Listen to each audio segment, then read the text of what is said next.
Salam jumpa kembali saudara-saudariku yang terkasih dalam Tuhan kita Yesus Kristus. Salam sejahtera untuk kita semua. Berkat Allah yang Maha Kuasa senantiasa menyertai kita. Marilah kita mendengarkan dan merenungkan bacaan-bacaan kitab suci hari Sabtu tanggal 26 Juni tahun 2021. Bacaan pertama dari kitab Kejadian pasal 18 ayat 1 sampai 15. Kemudian Tuhan menampakkan diri kepada Abraham dekat pohon tarbatin di Mamre, sedang ia duduk di pintu kemahnya waktu hari panas terik. Ketika ia mengangkat mukanya, ia melihat 3 orang berdiri di depannya. Sesudah dilihatnya mereka, ia berlari dari pintu kemahnya, menyongsong mereka, lalu sujudlah ia sampai ke tanah, serta berkata, "Tuanku, jika aku telah mendapat kasih Tuanku, janganlah kiranya lampaui hamba-Mu ini. Biarlah diambil air sedikit, basuhlah kakimu, dan duduklah beristirahat di bawah pohon ini. Biarlah kuambil sepotong roti, supaya tuan-tuan segar kembali.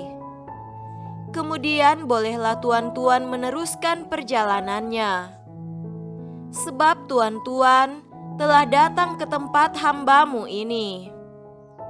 Jawab mereka, "Perbuatlah seperti yang kau katakan itu." Lalu Abraham segera pergi ke kemah, mendapatkan Sara serta berkata, "Segeralah ambil 3 sukat tepung yang terbaik. Remaslah itu dan buatlah roti bundar." Lalu berlarilah Abraham kepada lembu sapinya.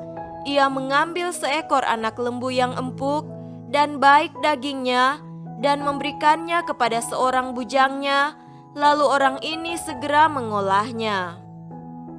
Kemudian diambilnya dadi dan susu serta anak lembu yang telah diolahnya itu, lalu dihidangkannya di depan orang-orang itu.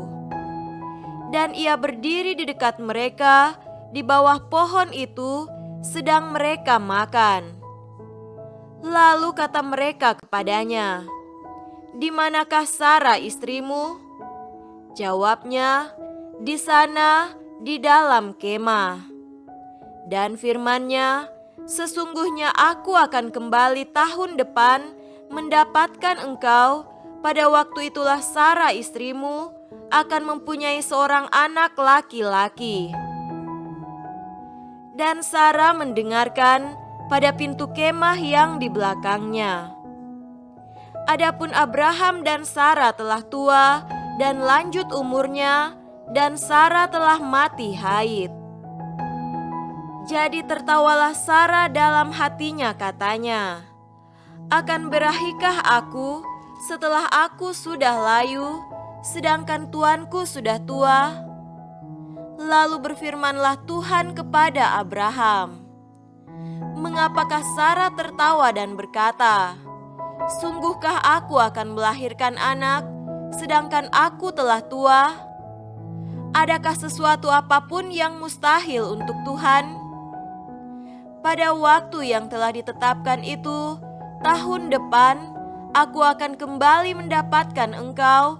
Pada waktu itulah Sara mempunyai seorang anak laki-laki. Lalu Sara menyangkal, katanya, "Aku tidak tertawa," sebab ia takut. Tetapi Tuhan berfirman, "Tidak, memang engkau tertawa." Demikianlah sabda Tuhan. Syukur kepada Allah.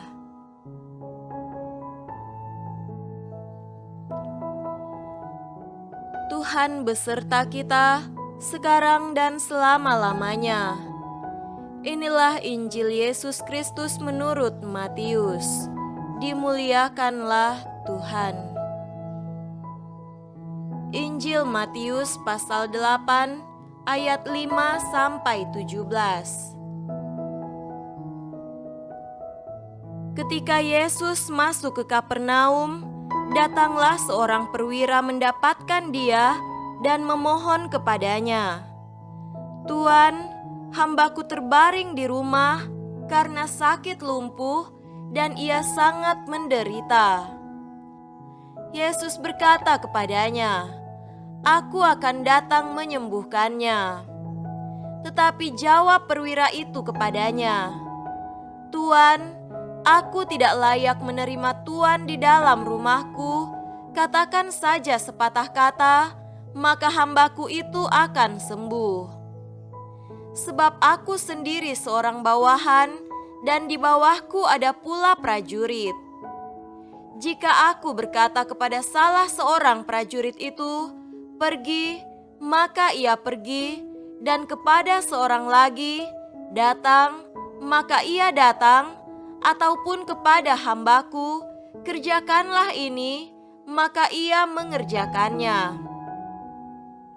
Setelah Yesus mendengar hal itu, heranlah ia dan berkata kepada mereka yang mengikutinya, "Aku berkata kepadamu, sesungguhnya iman sebesar ini tidak pernah aku jumpai pada seorang pun di antara orang Israel. Aku berkata kepadamu, banyak orang akan datang dari timur dan barat dan duduk makan bersama-sama dengan Abraham, Ishak dan Yakub di dalam kerajaan sorga, sedangkan anak-anak kerajaan itu akan dicampakkan ke dalam kegelapan yang paling gelap. Di sanalah akan terdapat ratap dan kertak gigi." Lalu Yesus berkata kepada perwira itu, "Pulanglah dan jadilah kepadamu seperti yang engkau percaya." Maka pada saat itu juga sembuhlah hambanya. Setibanya di rumah Petrus, Yesus pun melihat ibu mertua Petrus terbaring karena sakit demam. Maka dipegangnya tangan perempuan itu, lalu lenyaplah demamnya. Ia pun bangunlah dan melayani dia. Menjelang malam dibawalah kepada Yesus banyak orang yang kerasukan setan, dan dengan sepatah kata Yesus mengusir roh-roh itu dan menyembuhkan orang-orang yang menderita sakit. Hal itu terjadi supaya genaplah firman yang disampaikan oleh Nabi Yesaya, "Dialah yang memikul kelemahan kita dan menanggung penyakit kita." Demikianlah Injil Tuhan. Terpujilah Kristus.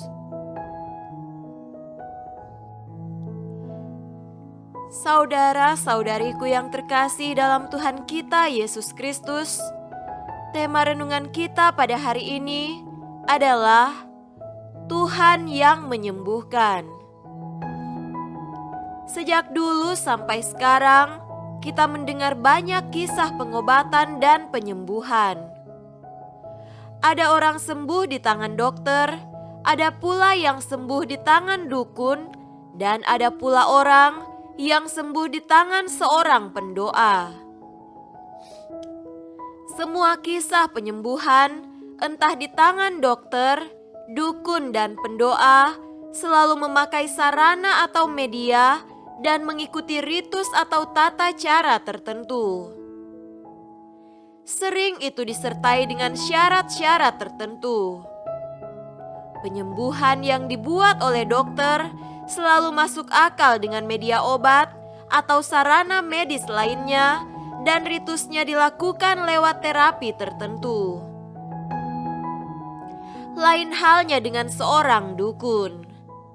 Sang dukun menyembuhkan penyakit dengan media ramuan tertentu lewat ritus khusus, dan di tempat-tempat tertentu menuntut uang atau sesaji sebagai balas jasa. Seorang pendoa sama.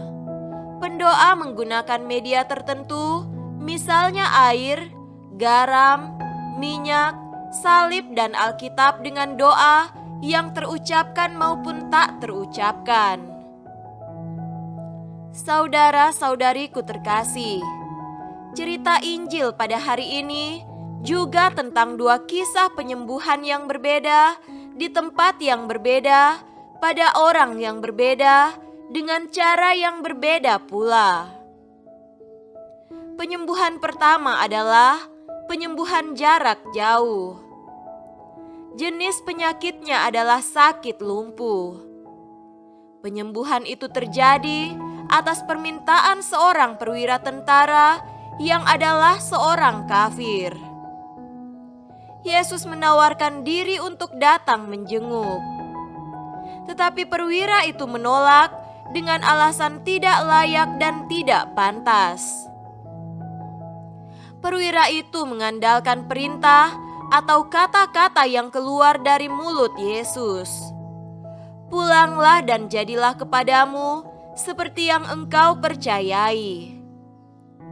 Penyembuhan kedua terjadi di rumah ibu mertua Petrus yang sakit demam. Ini penyembuhan jarak dekat lewat perjumpaan langsung dengan pasien. Tanpa permintaan siapapun, Yesus langsung menjamah ibu mertua Petrus dan dia pun sembuh. Pesan apa yang ingin disampaikan kepada kita lewat dua kisah penyembuhan ini? Pesan pertama adalah penyembuhan terjadi semata-mata karena kehendak Tuhan.